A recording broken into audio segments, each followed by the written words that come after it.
আম্মা জাননা ভালো করে শুনবেন, এই চারটি কাজ যদি আপনারা করতে পারেন তাহলে আমার আল্লাহ রাব্বুল আলামিন তিনার তৈরিকৃত জান্নাতের 8টি দরজা আপনাদের জন্য খুলে দিবেন। যেই দরওয়াজা দিয়ে আপনার প্রবেশ করতে ইচ্ছা করে আপনি ওই দরওয়াজা দিয়ে প্রবেশ করতে পারবেন।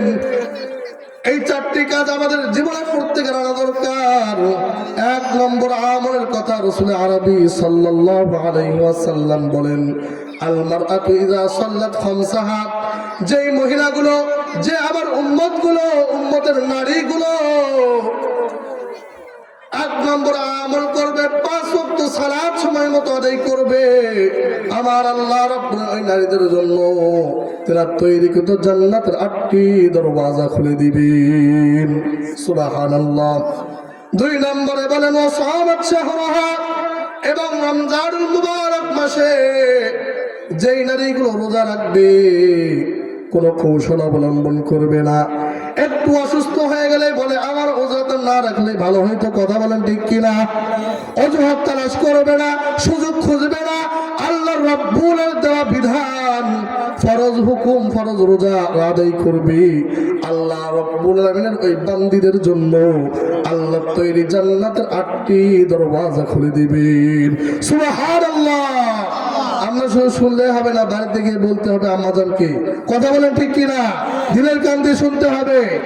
শুধু হুজুরের কণ্ঠ দেখবো চলবে না। হুজুর কি আলোচনা করতেছেন সে আলোচনাগুলোর দিকে মনোবিষণ হতে হবে, কথা বলেন ঠিক কিনা?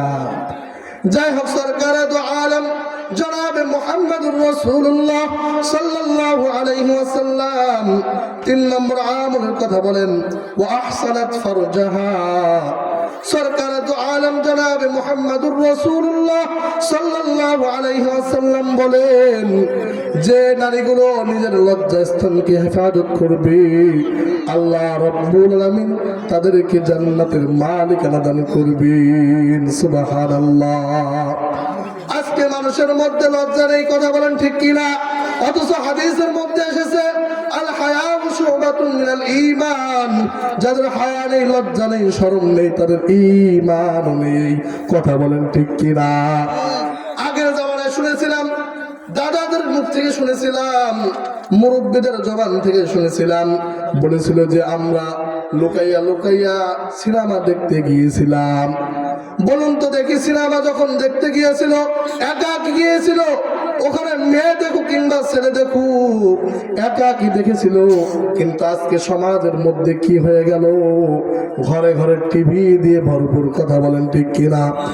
যে যুবক মহিলাটা যে স্মার্ট পুরুষকে দেখতেছে, ওই ঘরের মধ্যে বসে ওই মা স্মার্ট পুরুষকে দেখে, কথা বলেন ঠিক কিনা? যেই বাবা নগ্ন মহিলাকে দেখতেছে, ওই বাবার সন্তান যুবক ছেলেটা ওই নগ্ন মহিলাটাকে দেখতেছে, উলঙ্গ মহিলাটাকে দেখতেছে। বলুন তো দেখি বাবাজি, লুকাইয়া লুকাইয়া যখন সিনেমা দেখতে গিয়েছিল হলে, তখন বেহাপনা কম ছিল না? আজকে টিভি ঘরে আসার কারণে বেহাপনা কমলো না বাড়লো? কথা বলেন ঠিক কিনা? আজকে বেহাপনা বেড়ে গিয়েছে। এই জন্য মুরব্বী বাবাজি, আমি আমার আলোচনা থেকে বলতে চাই, আজকে সমাজের মধ্যে আমরা আমাদের ঘরের মধ্যে কি রাখবো না? টিভি সিনেমা রাখবো না। কিন্তু আজকে আমাদের সমাজের কি হয়ে গেল? আজকে আমরা টিভি সরাইতে চাই না, কথা বলেন ঠিক কিনা? দেশটা ভাঙা গেল টিভি সিনেমায়, বলবো শুনবেন তো? আমগো দেশটা ভাঙা গেছে টিভি সিনেমায়, আমগো দেশটা ভাঙা গেছে টিভি সিনেমায়, জওয়ান বড়া পোলা মাইয়া বেগম মিল্লা সায়, কথা বলেন ঠিক কিনা? আমগো দেশটা ভৈরা গেছে টিভি সিনেমায়, আমগো দেশটা ভৈরা গেছে টিভি সিনেমায়, জওয়ান বোরা পোলা মাইয়া বেগুন মিল্লা সায়, চুল দাড়ি পাইকা ওদের হইয়া গেছে সাদা, নাতি পুতি ঘর ভরেছে হেইতারে কয় দাদা, কথা বলেন ঠিক কিনা? চুল দাড়ি পাইকা গেছে হইয়া গেছে সাদা, নাতি পুতি ঘর ভরাছে হেটারে কয় দাদা। এই দিন দেখছি এই দাদা ও চারজন টিভি চায়, এই দিন দেখছি এই দাদা ও চারজন টিভি চায়। আমগো দেশটা ভৈরা গেছে টিভি সিনেমায়। সবাই বলেন আমগো দেশটা ভৈরা গেছে টিভি সিনেমায়।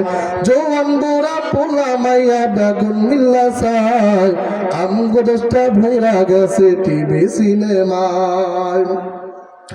নুন আনতে যার পন্থা ফুরায় হাতের ঘর টিভি, রঙের আসে ঘর ভরেছে চাই হিন্দি ছবি। কথা বলে ঠিক কিনা? নুন আনতে যার পন্থা ফুরায় হাতের ঘর টিভি, রঙের আসে ঘর ভরেছে চাই হিন্দি ছবি। কথা বলেন ঠিক কিনা? কথা ভুল বললাম? আজকে আলোচনা থেকে আমাদেরকে প্রতিজ্ঞা করতে হবে, আমাদেরকে নিয়াত করতে হবে, যাদের ঘরের মধ্যে টিভি আছে টিভিকে সরাইতে হবে। কথা বলেন ঠিক কিনা? কেননা টিভি থাকার কারণে আজকে ব্যাপনা আরো বেড়ে গিয়েছে। কথা বলেন ঠিক কিনা? 4 নম্বরে রাসূল আরবি সাল্লাল্লাহু আলাইহি ওয়াসাল্লাম বলেন ওয়া আতাআত যাওজাহা, যে মহিলাগুলো স্বামীর কি করতে পারবে? খেদমত করতে পারবে, স্বামীর কথা শুনতে পারবে, স্বামীর খেদমত করে